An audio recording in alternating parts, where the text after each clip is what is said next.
പറഞ്ഞിട്ടുണ്ടെങ്കിൽ ലൈഫിൽ ആദ്യമായിട്ടാണ് ഒരു ദിവസം കൊണ്ട് തന്നെ 6 ഡാൻസ് ഒക്കെ കംപ്ലീറ്റ് ആക്കുന്നത്. സത്യം പറയല, ഇപ്പോൾ എന്നെ ഇങ്ങനെ ഒടിച്ച് മടക്കൊരു സൈഡിൽ കൊണ്ടിടാം. കാരണം അതേപോലെയാണ്, മേല് ഫുള്ള് വേദനയാണ്. രാത്രി ഒന്നും കണ്ണടയ്ക്കാൻ പോലും പറ്റുന്നില്ല, വേദന കാരണം. പക്ഷേ കിടന്ന പാടെ ഞാൻ ഉറങ്ങിപ്പോട്ടോ, അത്രയ്ക്ക് വയ്യായിരുന്നു. എനിക്ക് മാത്രമല്ല ഭയങ്കര മാവാറ്റിക്കും അതെ. അല്ല മാവാറ്റി നമുക്കൊന്നും അറിയത്തില്ല എൻ്റെ ഗായ്സ്. പിന്നെയെന്ന് പറഞ്ഞിട്ടുണ്ടെങ്കിൽ നമ്മുടെ വയനാട് വിട്ട് പുറത്തിറങ്ങി കഴിഞ്ഞാലുള്ള അവസ്ഥ എൻ്റെ ഫേസിൽ നിങ്ങൾക്ക് കാണാൻ പറ്റും.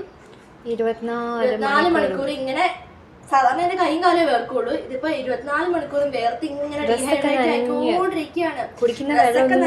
അതന്നെ കുടിക്കുന്ന വെള്ളം, ഞാനിപ്പോ വെള്ളം കൂടി ഉടങ്ങിയിട്ടുണ്ടല്ലോ, വെള്ളമൊന്നും മേത്ത് നിക്കുന്നില്ല, വേർപ്പായി പൊക്കോണ്ടിരിക്കുകയാണ്. തന്നെ ഒന്നും ചെയ്യാതെ തന്നെ ഇപ്പൊ ഡാൻസ് ചെയ്യുമ്പോഴേക്കും ഞാൻ സത്യം പറഞ്ഞാൽ കുളിച്ച് വന്നൊരു അവസ്ഥയാണ്. ഞാനല്ല, ഞങ്ങൾ 3 പേരും ഇതേ അവസ്ഥയാണ്. സത്യം ക്ലൈമറ്റ് ചേഞ്ച് ഭയങ്കര ഇഷ്യൂ ആണ്. എപ്പോഴും AC-ന്റെ ഇടയ്ക്ക് ഇരിക്കേണ്ട അവസ്ഥയാണ്, അവസ്ഥയാണ്. അപ്പൊ വയനാട്ടിലെ ക്ലൈമറ്റ് പിന്നെ നമുക്ക് കൂളിംഗ് ഏരിയ ആയതുകൊണ്ട് നമുക്ക് തണുപ്പ്, സത്യം പറഞ്ഞാൽ നമ്മുടെ ഹിമക്കരടികളാണെന്ന് എനിക്ക് തോന്നുന്നു. നമുക്കതാ പറ്റുള്ളൂ. അന്റാർട്ടിക്കയിലെങ്ങാനും പോകണ്ടത്, അവിടെ പോയി കഴിഞ്ഞാൽ നമുക്ക് അതിജീവിക്കാൻ പറ്റും. അതെ, പക്ഷെ ചൂട്, അയ്യോ ചൂട് പറ്റില്ല. പിന്നെ മുഖത്ത് നിറച്ച് കുരുക്കള് വരും, അതൊക്കെ ഒരു പുതിയ കുറേ പിമ്പിൾസ് എല്ലാം വന്നിട്ടുണ്ട്. മൊത്തത്തിൽ കൊളായിരിക്കുന്ന അവസ്ഥയാണ്. എന്താവും അറിയില്ല. നമ്മുടെ ഈ പിക്ചർ നിങ്ങൾക്ക് ഇഷ്ടമായിട്ടുണ്ടോ ഗായ്സ്? ഇത് കംപ്ലീറ്റ് ആക്കാൻ പറ്റുമോ?